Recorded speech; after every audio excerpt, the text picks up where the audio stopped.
Hasn't even gotten to 30 at Worcester Airport, 29,000 feet up. Still impressive wind gusts, 33 in Providence, Rhode Island, as you can see. Elevated areas in the Berkshires are even windier than that. So it still feels like it's 10 degrees in Pittsfield. It still feels like it's 22 here in Boston. So the temperatures are still cold across the Northeast, but there's gradual moderation.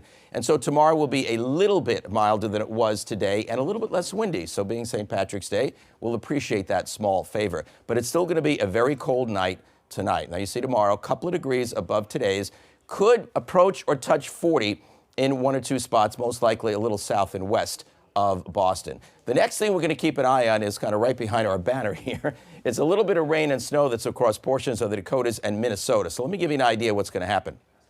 It's going to start sliding south and east. Now, most of what I've been looking at is now suggesting this is going to drop down a little farther south than it appeared, possibly far enough south to spare many of us its potential snow over the weekend, but not necessarily all of us. The real key is going to be how strong this storm gets, where it's positioned, and exactly how it moves once it gets to this position Saturday night and early Sunday. So right now, I'd say Saturday looks okay in terms of being dry.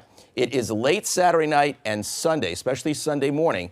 The South Coast and the Cape are the biggest areas that have a potential of getting some snow. If it happens during Sunday and it's like mid or late morning or noontime, then the snow might mix with rain and it would be very hard to have an impact. But if it's later Saturday night and early Sunday, South Coast and Cape, that's your best shot at getting some snow. Here's a closer look at a lot of sunshine coming up for your St. Patrick's Day, so that's good news. Then we will notice the increase in clouds coming later Saturday and Saturday night. And notice here, as depicted on this computer model, right near the islands, very close call, so some snow could brush up the Cape or maybe even across southeastern Massachusetts. That's what we'll be watching for late Saturday night and on Sunday morning. All right, so check it out over your next 7 days. You know the cold weather we're having today and a slightly easier to take St. Patrick's Day.